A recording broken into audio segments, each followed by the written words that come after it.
এই পটলের সিজনে পটল চিংড়ি বানাবো না, এটা কি করে হয়? তো হ্যালো বন্ধুরা, চলে এসেছি আজকে আমি নতুন একটা রেসিপি নিয়ে। তো আজকে বানাচ্ছি পটল চিংড়ি। তো পটল চিংড়ি মোটামুটি সবাই বানাতে জানে। আমি কিভাবে বানালাম সেটাই আজকে তোমাদের সাথে শেয়ার করব। তো সবার প্রথমে দেখতে পেলে যে আমি এখানে চিংড়ি মাছ নিয়ে নিয়েছি। তো চিংড়ি মাছগুলোকে ভালো করে ধুয়ে পরিষ্কার করে নিয়েছি।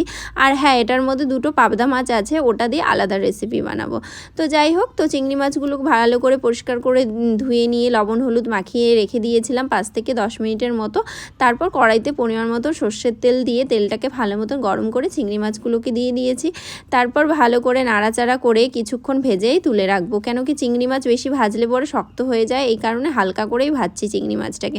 আর এদিকে দেখো পটল আলু কেটে নিয়েছি, আর মশলার জন্য নিয়ে নিয়েছি টমেটো, একটা মিডিয়াম সাইজের টমেটো কুচি, একটা মিডিয়াম সাইজের পেঁয়াজ, আর নিয়েছি 3-4টে কাঁচা লঙ্কা, আর হাফ ইঞ্চির মতন আদা, আর নিয়ে নিয়েছি হাফ চামচ জিরে গুঁড়ো, ধনে গুঁড়ো, লঙ্কা গুঁড়ো। তো সব কিছু একসাথেই অল্প করে জল দিয়ে পেস্ট করে নিচ্ছি।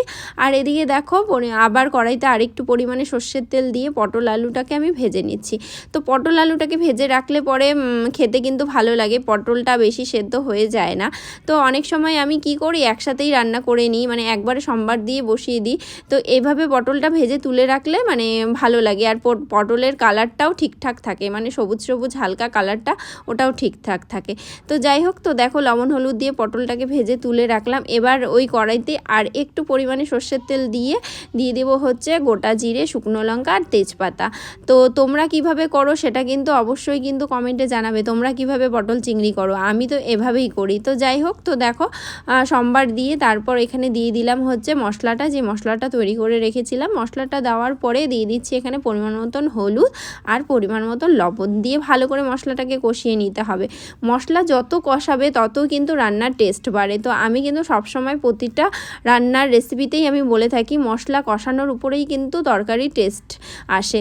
তো যাই হোক, তো দেখো মশলাটাকে ভালো করে কষিয়ে নিয়েছি। তারপর পটল আলুটাকে দিয়েও ভালো করে কষিয়ে নিলাম। তারপর দিয়ে দিলাম পরিমাণ মতন ঝোল।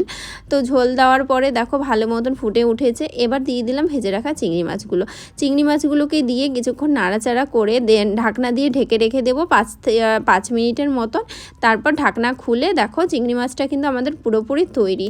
তো আমি কিন্তু গ্যাসটা কমিয়ে দিয়ে ঢাকনাটা দিয়ে রেখেছিলাম। তারপর একটুখানি গরম মশলা গুঁড়ো দিয়ে নামিয়ে নিলে কিন্তু আমাদের পটল চিংড়ি পুরোপুরি তৈরি হয়ে যাবে। তো এভাবে কিন্তু বন্ধুরা রেসিপিটি বানিয়েও আশা করি তোমাদের সকলের খুব খুব খুব ভালো লাগবে। আমার তো ভীষণ ভালো লাগে পটল চিংড়ি, মানে চিংড়ি মাছ দিয়ে যে কোনো রান্নাই আমার খুব পছন্দের। তো তোমরাও কি চিংড়ি মাছ আমার মতন পছন্দ করো নাকি সেটা কিন্তু অবশ্যই কমেন্টে জানাবে।